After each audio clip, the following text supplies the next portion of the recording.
Good morning, everybody. Welcome to Bluegrass Waterfowl Farm. I was going to do a quick video of our electric fence, about how we got it set up here so people can see and maybe get a few ideas on how to run theirs maybe. I'm not saying all of this is the way it has to be done.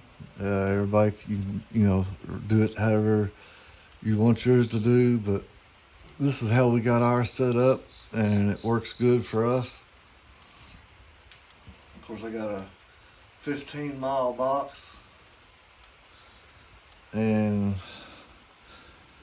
let's see, I'm running 4, 8,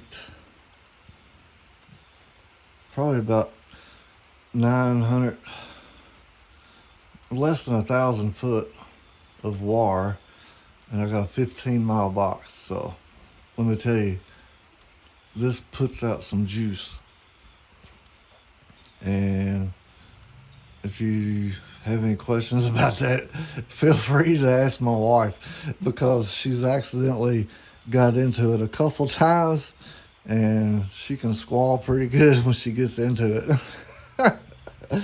But anyway, we got our box mounted inside our building, out of the weather. I know some people will mount theirs outside and put a shelter around it, but we just mounted ours on the inside. And this is the ground wire. I got it here, and I used a copper wire for the ground, and it's coated wire, so I stripped the ends off and tied it around there. And then you can see it's coated, and I go over here and I drilled a small hole in the metal of my building and run it out.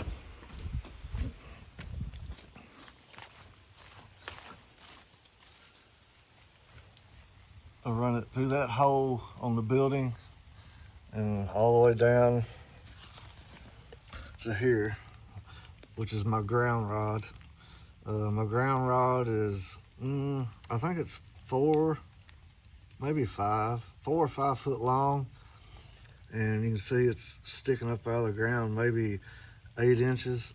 And then I strip the end of it, so the copper wire is actually connecting to the ground rod, and then I got a clamp on it. But that's all coated copper wire is what that is for the ground wire. And then I'll go back in here and show you. And then the hot wire, I know a lot of people will use the steel wire, and I have used that before.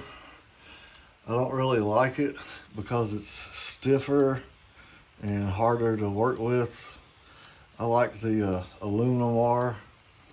Yes, it breaks easier, but it's a lot easier to fix and repair.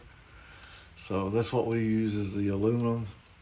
And I come off here on the hot side, and I got this coated, not coated, I'm sorry. This is a clear tubing. This is a plastic rubber tubing, and I run the wire up through it, and then I got it clamped all the way around the top of the building out of the way, and come all the way over here next to the aviary, and I drilled a hole in the metal again, and I still got the aluminum hot wire inside a clear tubing going through the hole so it don't touch the metal building.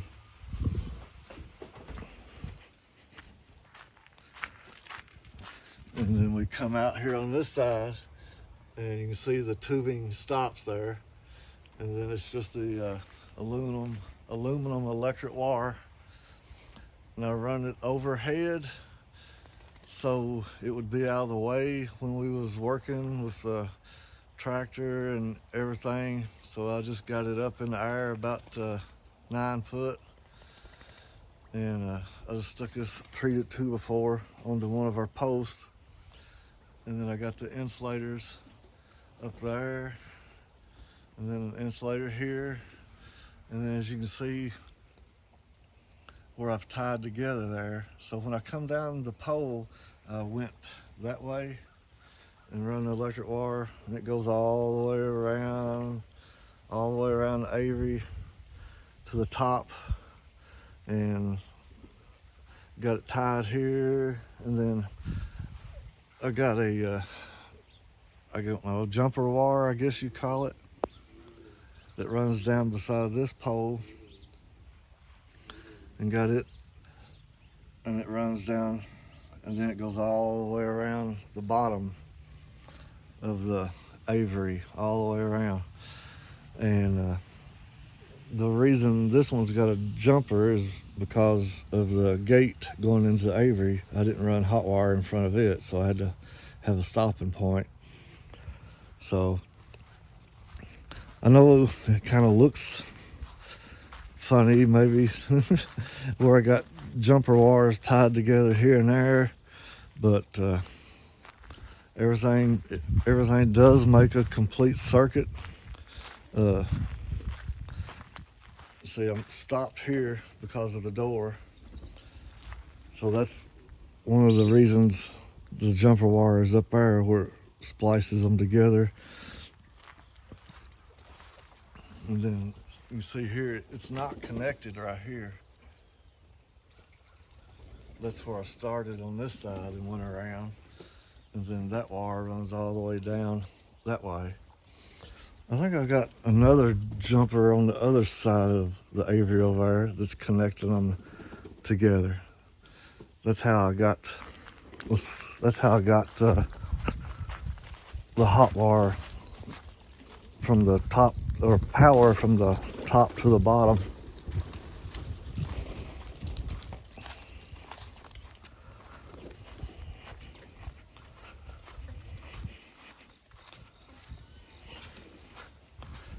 Right here. See, I spliced into the bottom wire because it was already hot, and then come up and spliced it up here, and that sends the power all the way around the top. Like I said, I'm no expert, so I'm not saying that's correct, but it's hot. It's real hot. We've had a couple incidents that I'm assuming raccoons on that lower corner down yonder next to the woods and the cornfield. 2 different occasions we've had the wire has been completely broke, and 2 or 3 insulators jerked off the post. So I'm assuming it was a raccoon that was trying to get up in there and hit that wire and got all excited because he was getting the shock of his life and throwing a fit, and he just jerked the wire and enough that it broke and pulled the insulators off. We've had that happen twice. I've had to replace them. And then last night sometime when we come out this morning, there's feathers. You can't hardly see them. There's a bunch of feathers. I've got most of them off that was on this wire, and them 2 insulators on that post was broken off, and the wire was hanging down. So I'm just assuming, because I've had birds fly through here all the time. Some of the little birds even land on the wire once or twice. I don't know if it shocks them or not. I don't know how that works, to be honest. But anyway, something hit it. It didn't break the wire, but it did break the 2 insulators off, and the wire was hanging down. So we got that back up and going. Probably what I need to do, you see, we use these 4-inch insulators and the 2-inch that you just put a screw in. Those plastic, and they do deteriorate over time from the sun and weather, so they'll crack and bust open and I'll have to replace them. I don't have none now, but I've been looking. I was thinking about getting some of the porcelain insulators, but they're so high. That would be a small investment, as many of them as I got. So I might gradually replace a few at a time, because they're supposed to last like a lifetime, I reckon. But these here usually last a year or two, and then I'll have to replace them. But like I said, this is how we got everything hooked up. And you can get a fence tester. I got this. Tells you I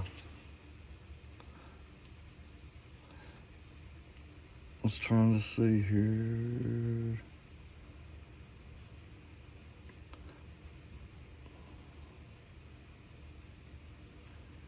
But anyway, I don't know. I can't tell what it says hardly. I ain't got my glasses on. This is a multi-light tester, so you got 5 lights. That tells you, I guess, the strength of your connection, your fence. And then I got this ground. You stick this ground rod down in the ground, and then you put this tester on the fence, and your lights light up. If you got 1 or 2 lights, then you got a little power. And if you got 5 lights, it's gonna give you a pretty good jolt. But like I said, that's how we got ours set up. Hopefully that helps you a little. If not, feel free to ask me some more questions, and I'll try to answer them the best I can. Thank y'all.